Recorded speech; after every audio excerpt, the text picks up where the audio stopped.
What is up, plant community? If you like my videos, go ahead and give me a like, share, and subscribe. It helps me out, and it helps the channel out. So, it's around that time in October again where it's starting to get a little chilly, and not a whole lot of things could really take the chilliness.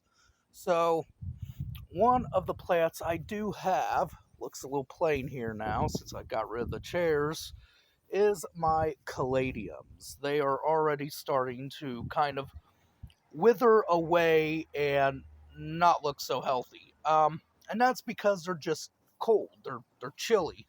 They're wanting to go into a dormant state, and this area is getting kind of dry too. So, anywho, it doesn't matter if this area is getting dry because it's time to dig them up anyways. So, I have several caladiums here that I'm going to need to put into a dormancy. So, I'm going to show you how to do that. So I got my tools here. So, for example, the caladiums in here, which is the pot I like to start them in early. Just gonna put my tools down here. Alright, so I got my tools here. This is what I'll use, the prune. And this is what I'm gonna use to dig them up. So, I'm just gonna take my caladiums here. Now these I could just pull up. Yay, because they're not really in. Okay, well, that I'm gonna have to dig up, I guess. So you want to make sure you don't hit the bulbs. So you want to try to go around the bulbs if you can without absolutely trying to harm them. Now, I'm doing this with one hand, so I'll be right back and show you what that looks like because I can't really dig them up with one hand because I'm holding the camera. Okay, I am back. So this one bulb here set off 1, 2, 3 different shoots. Here we can see a bit where it's rotting away. That's fine. That looks like that naturally took care of itself and it healed over. So that's a good thing. So now the next step that we're going to do is we got to take them and we got to cut the foliage off, which is always the hardest part. So we just take it, bam, just like that. We just cut all that foliage off because we're setting them in a dormancy, so we're really not going to need that foliage. Give me some difficulties here. I'll be right back. So now, after you cut the foliage off, which is all this right here, your bulbs should look more like this, which that's fine. They can look like that because all that's going to do is dry off anyways. Now, you're going to want to do the root pruning process. So what you do, now if I had another hand, this would be more easier, is you just take them and you just trim those roots off because they're not going to need any of those roots. That just fell right on me. So I will trim the roots off and I will show you what that should look like when you are done. So now when you are done, your bulb should completely look like this. Nothing much to it. Now, this is just getting them out of a pot. Of course, if you have them in a pot, you don't necessarily have to have them go into a dormancy. They will do that naturally themselves if you bring them inside in a pot, but I might want to use this pot for something else because I always try to recycle my pots. So, something to keep in mind if you are somebody like me. So, now I got this next bulb I need to do. I'll be back and I will show you what I'm going to do with the plants that are actually in the ground. Now, one thing I did realize I forgot to mention is you want to check your bulb. Make sure that none of it is mushy and that it's a healthy bulb. This here is a healthy bulb, so I will place that right here. And then I'll show you the way I store my bulbs. Now, there are different ways to store them. One way to store your bulbs is a way I will be showing you whenever I am done. So, let me get up off the ground here. And I will show you what I do for the ones that are over here in the ground.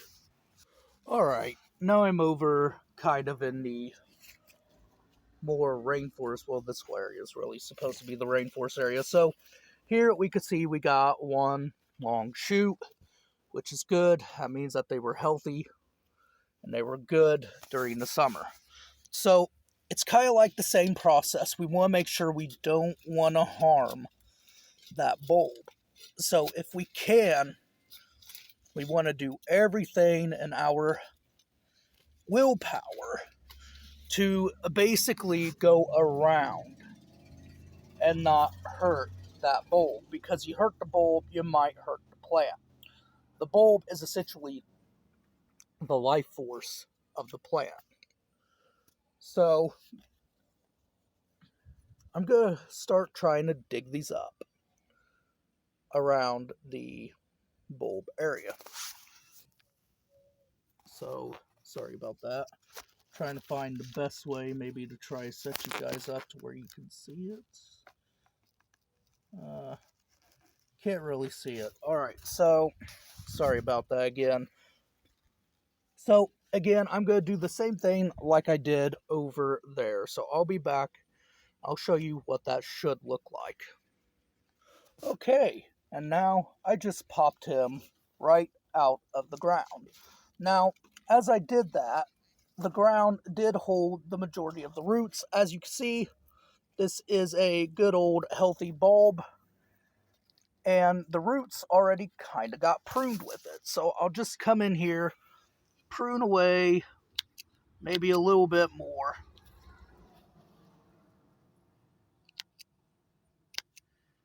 Okay. And that's about it on the pruning for them. And I will take them and I will cut right here. And that is done. That is a good healthy bulb. And I can take that and I can now store that for the winter. But again, if you have them in a pot, you could take them and you could store them inside and not have to worry about digging them up. They will also do good as a house plant, but they need lots of light. I don't happen to have that type of lighting, so I just grow them outside. You can start these early, these caladiums, because they do take a long time to wake up, which I will probably do next year. I will probably honestly keep that pot and I will try to get them started for next year. So now I'm going to do the same thing to the rest of these caladiums and dig them up. And try to preserve the bulbs, because you don't want to damage the bulbs.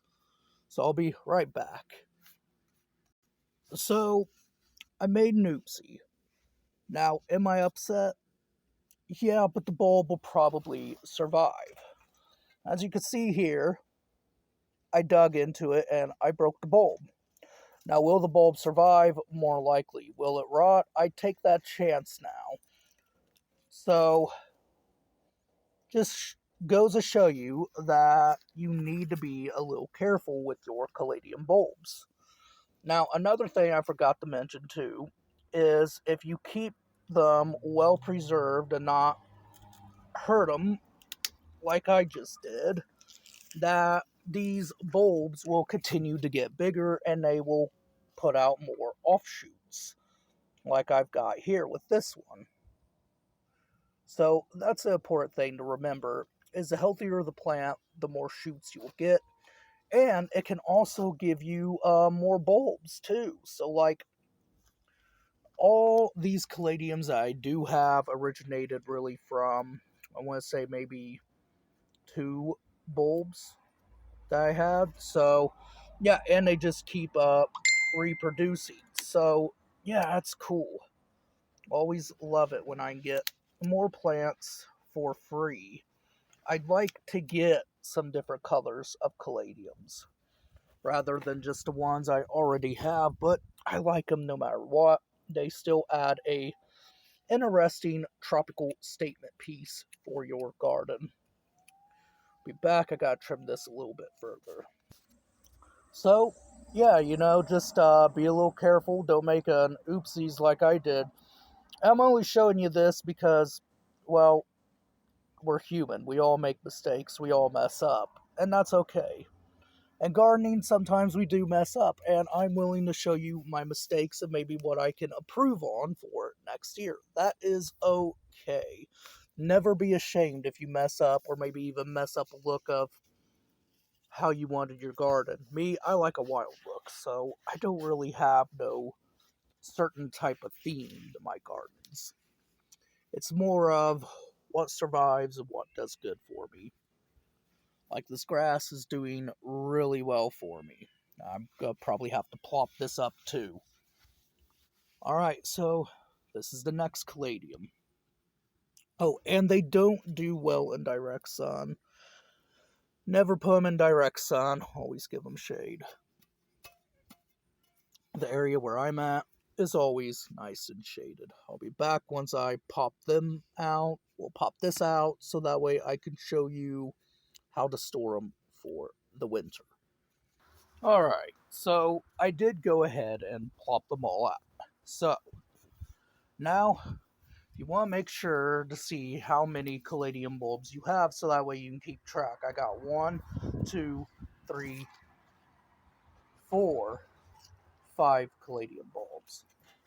So, now we're going to store them for winter. So what I like to do is I like to get a box or a small bag like this here.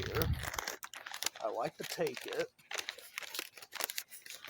Sorry if that's noisy in you guys' ear.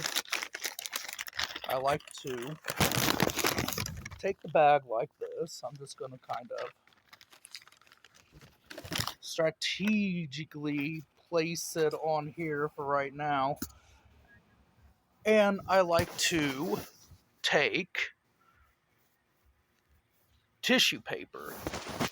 I like to use that to store my bulbs. So what I'll do is I will take my tissue paper. Sorry. I'll unfold the tissue paper. Let me do that real quick. I will unfold the tissue paper and I will then take the tissue paper and stuff it in the bag. It doesn't need to be fancy or anything like that. And that is one way you can store your caladium bulbs. And then another way is you can keep them in a pot and grow them that way and store them over winter that particular way. Another thing you can do too is you can take a bag like this and put some soil in it and dry store them that way. Or you could just put them in a box, but I don't really like to just put them in a box. I like to put them in something with a bit of airflow and give them some tissue paper. Or if I don't have tissue paper, then yeah, I will use soil because the main goal is to make sure they don't completely dry out. This here will at least hold some moisture. And then you put them in a dark place. I will be right back once I store my caladium bulbs. Alright, now we have my caladium bulbs completely stored for the winter. As much as I would like to seal this bag, I can't, so I just put more tissue paper on top. Because I got so many caladium bulbs that I just kind of can't close the bag. So that's fine. That is perfectly fine.